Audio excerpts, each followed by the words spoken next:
Hello, everyone. Thank you so much for coming back to Mary's Little House for All is Grace number 26. I am so grateful to have you. Peanut's already asleep on my lap before I even start talking. Well, I'm so happy. It's really was cold and gray today, but I had some happy points in nature when I was going over just about less than an hour ago to get the clothes out of the dryer, out of the washer, to hang up and downstairs in the basement on the clothesline. I saw a silhouette of a bird. And because there's not many birds around, they're all either huddling in there wherever they are to stay warm or gone south in migration. Well, anyway, I kept looking around. It was at the corner of our property, of Mother Mary's Little House yard, the front yard. There's a corner called St. Joseph's Corner. There's a little statue of St. Joseph, two full holly bushes, and behind St. Joseph, a holly tree, which Cindy, once Father's Day got for me because she knew how much I loved holly, how it represented the birth of Jesus for us. The holly bush, the always green, the red berries, his passion, and in our tradition, deck the halls with boughs of holly. It's about Christmas, the holly tree, the holly bush. But anyway, I thought I saw it, and then I just stopped, and then out of the holly bush came out the bird again, and it lit on the fence post on the edge of our property, not so far away from me. And it was a mockingbird. Mockingbirds, their foliage is not a lot of color and everything, not a lot of strikingness, but very simple. I love that simplicity. But also the song of the mockingbird it's so good. It has different themes and different calls and a string of them. I remember last summer while I was praying at Cindy's tomb in the Mount Carmel Cemetery on Main Street in Belleville, Illinois. There was a mockingbird on top of the light post, which was also a power line in the cemetery, and he was standing up on top of the lamp post, just singing away. I mean, there was nobody around except Cindy and I, and we were listening to him sing, and it just was knocking himself out just for us. It seemed. I know all the birds sing to God and give Him glory, to His Creator. And when we do what we're supposed to be doing according to our nature, we give God glory, being a good bird and being a good human being.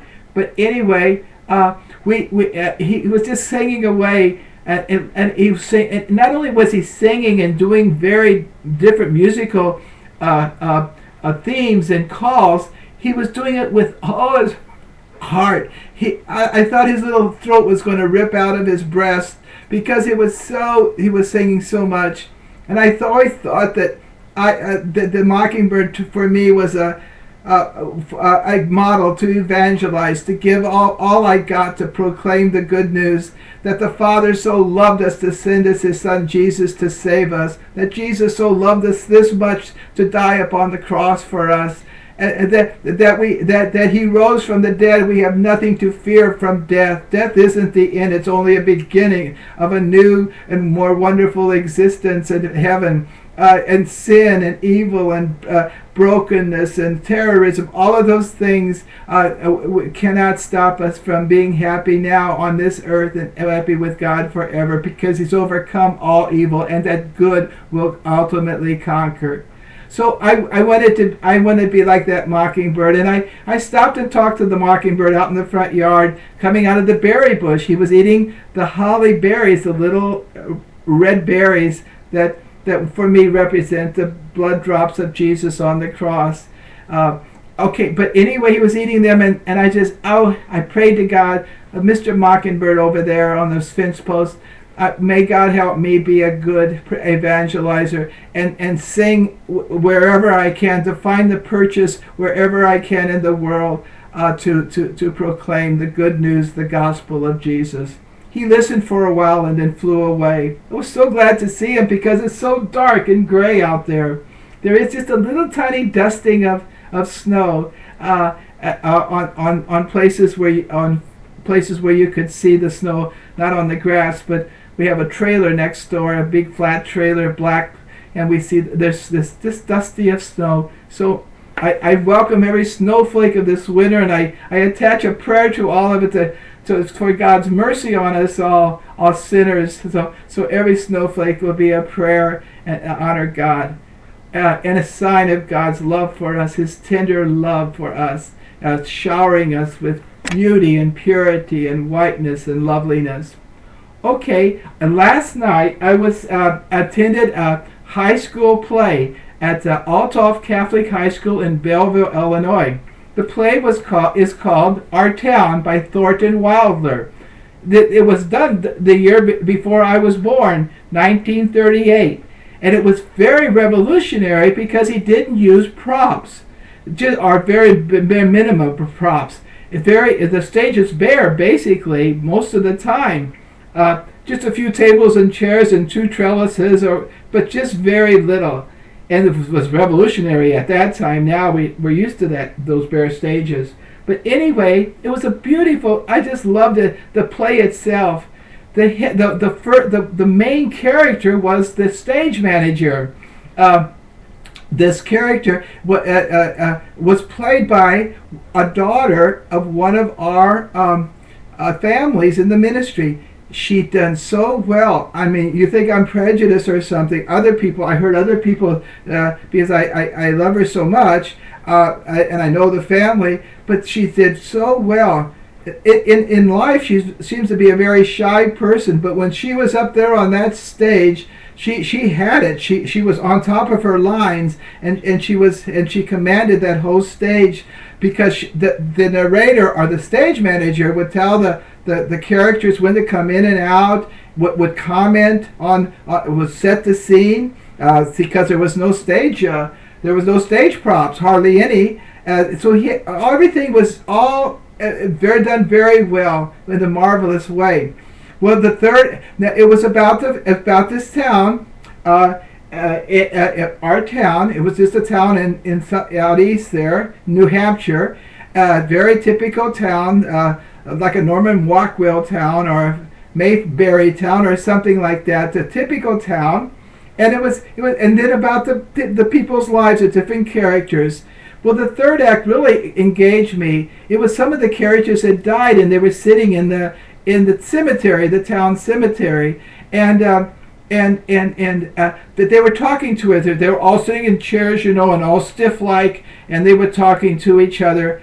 And one of them wanted to go back. The young mother who died at childbirth wanted to go back to a typical day in her life when she was living, and the mother of the young woman was sort of discouraged that, but reluctantly she gave permission or let her go back to a typical ordinary day, and she went back. No one saw her. That's what the mother-in-law, I'm not sure who, but no one saw her, but she just watched the day go by, and she saw all the beauty of just an ordinary day that she missed when she was alive. The goodness and the sweetness of the love of family life in her that she missed when she was alive.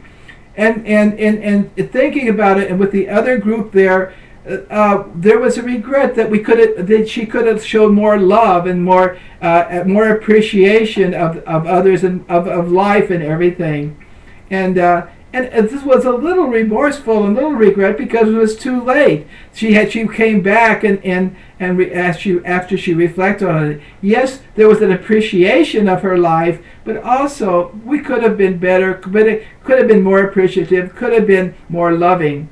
And I said, what a good example of purgatory. So many, when we die, a lot of us die with not having given love enough to God or to our neighbor. And we have to make up for that because the saints are 100% in love with God.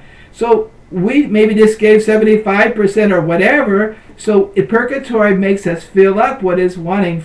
And so when it was a little bit sad when they went back and they reflected on that. But for us Christians, we don't have to be sad at all, because we can make up for what we missed, that we didn't appreciate, what we could have shown love to God, for God, and love for our neighbor.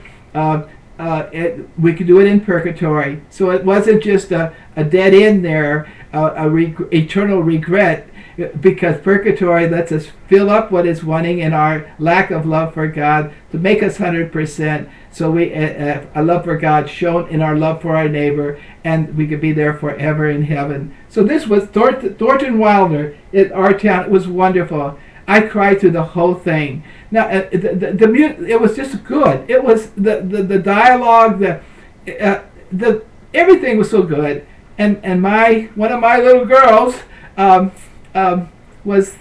did a stupendous, fantastic job.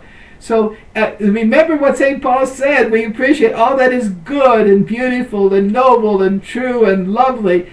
Think on these. Well, a good play can bring us closer to God. Even remind us of purgatory. God bless you now.